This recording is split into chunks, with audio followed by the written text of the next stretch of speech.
What's up, guys? Cheap Beast aka Noah back today bringing another video. This time we're going to do my top 5 underrated sneakers. Just basically 5 sneakers that I thought were pretty underrated that I think would be pretty good in any collection.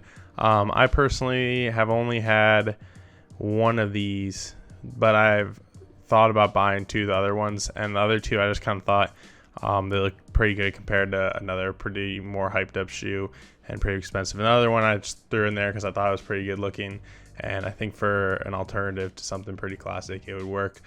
So with that being said, let's just get right into the list. So at number 5 we have the Converse Fear of God Chuck Taylor All-Star 70s.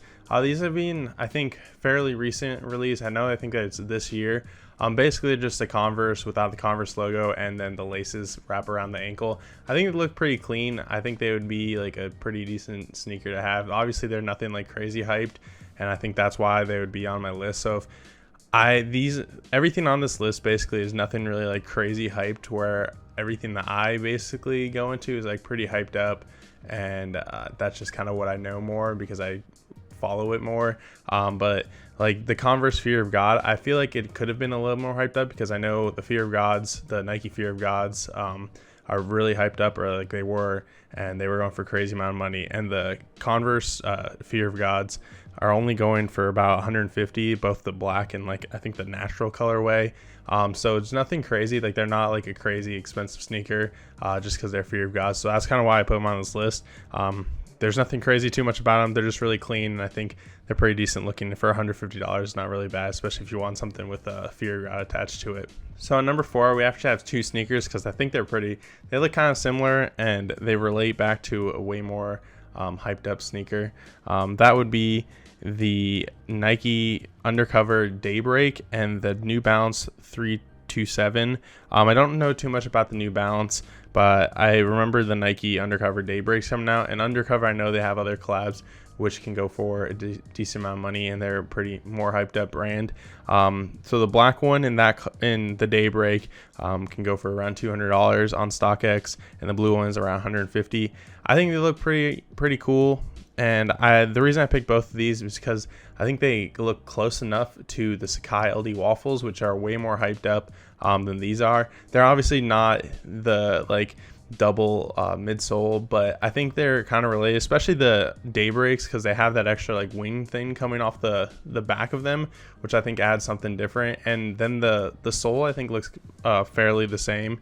I mean, they're not the same, and I know it's a lot different compared to hyped up shoes, but I think they can, like, if you need an alternative for the LD Waffles, I think these are pretty decent, and you can find a lot of them way under retail. I know some of them are even like $70, so there are ones that you can find, especially in the Daybreaks, that are fairly cheap. And then for the New Balances, the gray one that I have on here goes for $220. I don't know too much about them. I feel like they're a fairly recent release because I've seen them fairly recently.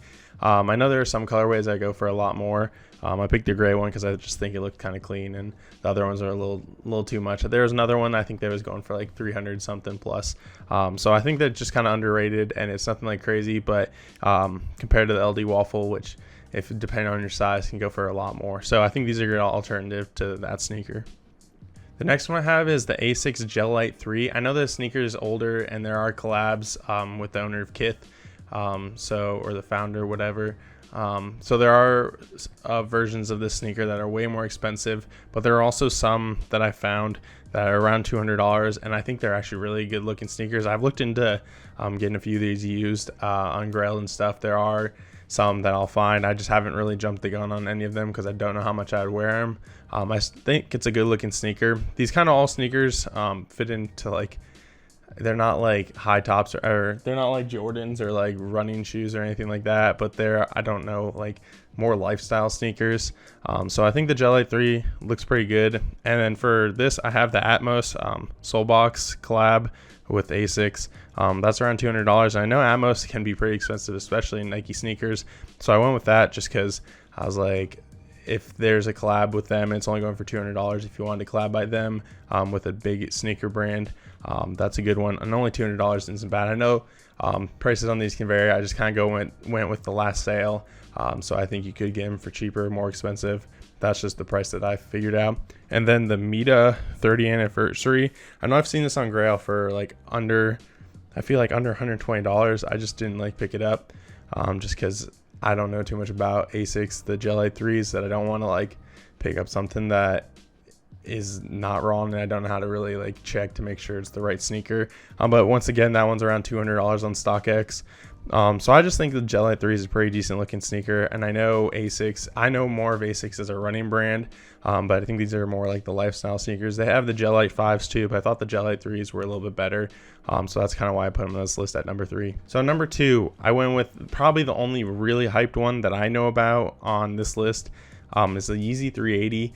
I had the pair that I'm going to talk about, which is Mist, because the Aliens go for more, and I still think that's probably a little undervalued, but I have the Mist on here, which goes for basically retail or under retail. I did unbox them. They weren't my size, and I've actually looked into potentially getting another pair because I thought they looked pretty decent. I think it's a good looking sneaker, and I think people just aren't, I don't think people saw the picture and did the same thing I did when they didn't really like it, and so that's why it stayed around retail. Especially like reselling goes for like $220, which isn't anything crazy because that's exactly what they sold them for. I think they might have actually sold them for $230, so they're under retail, just reselling them. But I think they're a good looking sneaker. The future colorway that's coming out, the Blue O, I don't know how I feel about that one, just because of the colorway.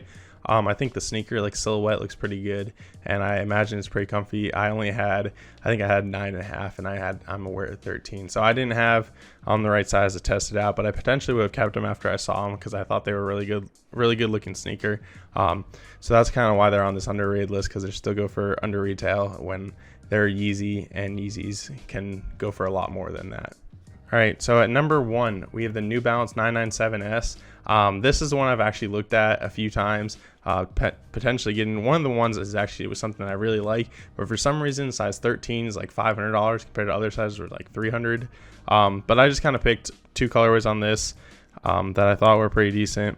I picked the Bodega No Bad Days, which goes around for $300 depending on your size. Like I said, this is the one that goes for $500.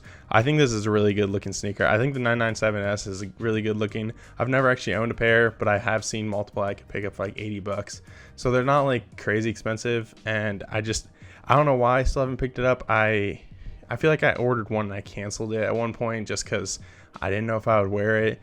So I haven't picked one up after that. And if I could pick the No Bad Days, I would definitely do it. I think they're a really good looking sneaker.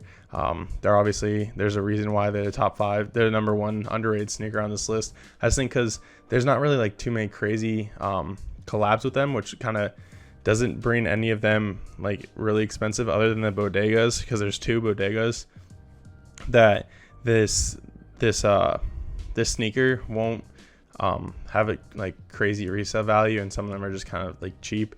But I think it looks good in most of the colorways. I wish they had some more like plainer colorways. They kind of have like bright colorways that were like multiple colors.